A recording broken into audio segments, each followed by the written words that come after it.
PM Modi ने लोकसभा की लड़ाई का टारगेट सेट कर दिया है और इस लड़ाई में बड़ी जीत के लिए उत्तर प्रदेश सबसे अहम पड़ाव बना हुआ है।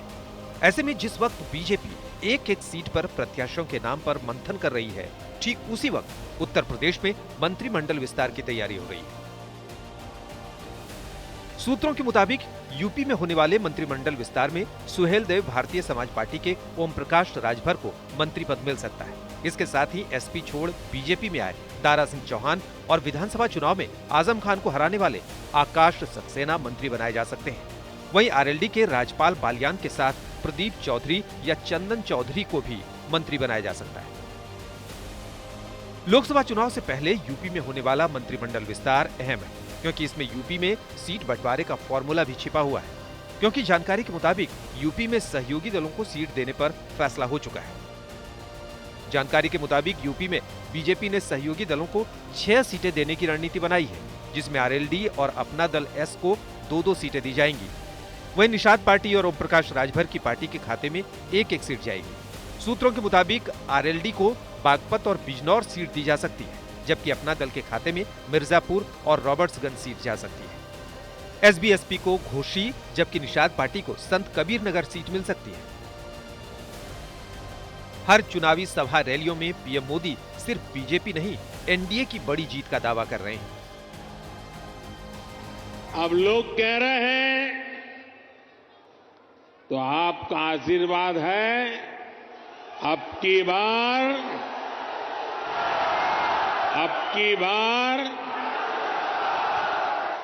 बार एनडीए सरकार 400 पार। और विपक्ष की मोर्चाबंदी के खिलाफ इसी रणनीति के साथ आगे बढ़ रहे हैं। यही वजह है कि प्रत्याशियों की पहली सूची से पहले कई राज्यों में सहयोगियों के साथ सीट बंटवारे पर मुहर लग गई है। झारखंड में बीजेपी आजसू को 1 सीट देगी, वहीं असम में 2 सीट असम गण परिषद और 1 सीट यूपीपीएल को देगी। Look, after 400 plus win this time, Congress is bound to be history. Congress will segregate it into various state regional parties. The national status or national aura of Congress will diminish after this election, because now BJP is heading, NDA is heading for 400 plus victory, and after that, how Congress will hide their failure? There is no option. The workers will completely demoralize. So Karnataka will be Karnataka Congress, Andhra will be Andhra Congress, Assam will be Assam Congress. I see the future of the Congress party that way. Congress will be segregated, there will be no national leadership, and Congress will be fragmented into a state regional organization.